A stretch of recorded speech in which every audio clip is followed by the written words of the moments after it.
तर नमस्कार मित्रांनो. तर आज आपण सी मधील 2 नंबरच्या ॲडिशनचा एक प्रोग्राम बघणार आहे. व्हिडिओ बारकाचा असणार आहे, 2 मिनिटाचा, बघून घ्या. तर आपण स्टार्ट करू. तर सर्वात प्रथम आपण देव CPP ओपन करू. त्याआधी आपण एक नवीन फाईल क्रिएट करायची. आता आपण प्रोग्राम लिहायला सुरुवात करूया. तर पहिला #include आपल्याला हेडर फाईल लिहावी लागते.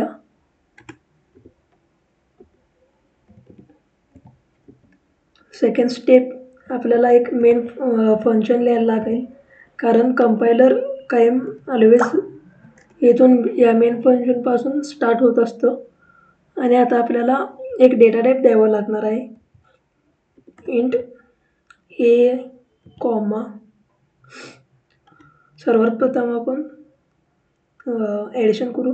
a = 2 घेऊ, b = 4 घेऊ.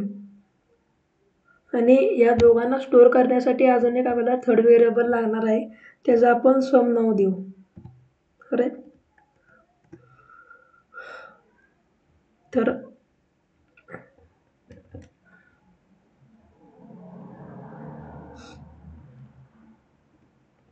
c = करू आणि a + b करू, खाली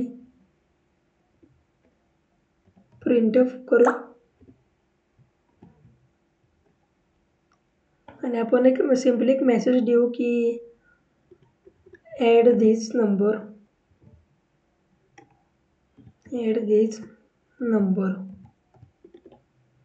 आणि आपल्याला फॉर्मॅट स्पेसिफायर लागणार %d, कारण आपण आपण इंटिजरसाठी %d हा फॉर्मॅट स्पेसिफायर यूज करतो, म्हणून आपण %d, c. सॉरी, आपल्याला इथं सम घ्यावं लागणार.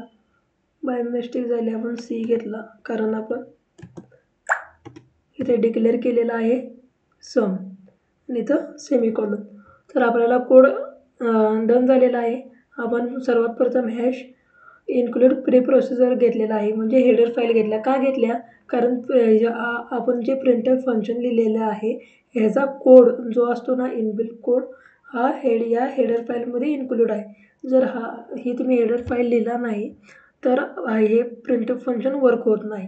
त्यासाठी आपल्याला हेडर फाईल लिहावं लागतात. तर आपण रन करून बघू. पहिला आता नाव देऊया, सपोज add.c.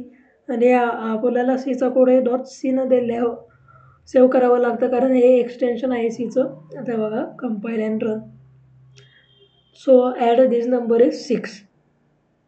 सो जर आपला कोड झालेला आहे. तर आजच्या व्हिडिओमध्ये एवढंच होतं. आपल्या चॅनलला सबस्क्राईब करा आणि आपल्या मराठी भावाला फॉलो करा.